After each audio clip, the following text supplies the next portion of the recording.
August 6. 4 key words. Let this mind be in you, which was also in Christ Jesus. Philippians 2, verse 5. The plan of salvation offers hope to all of humanity. At least it should. Sadly, even many Christians are uncertain as to whether or not they actually have the gift of salvation. A powerful passage from the book The Desire of Ages helps us understand how to view this correctly. And everything hinges on just 4 words. All true obedience comes from the heart. It was heart work with Christ.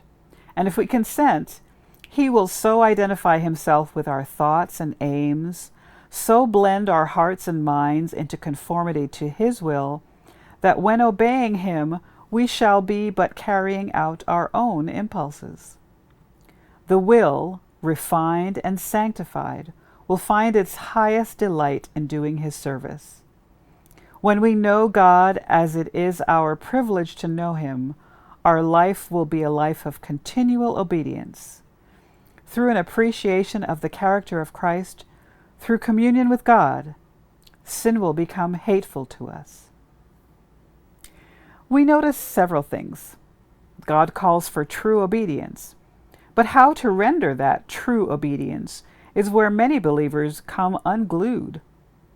4 key words reveal how true obedience can be experienced in a Christian's life.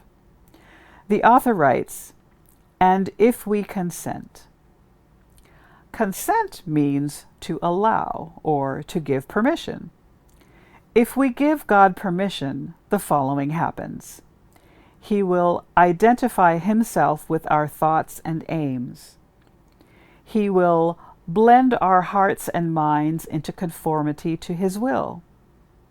And He will do that to such an extent that obedience will simply be the result of carrying out our own impulses. We will find our highest delight in doing His service, and our life will be a life of continual obedience. Further, sin will become hateful to us. What incredible promises! And how does this come about? If we consent. When we allow God to do so, He does all that we just read.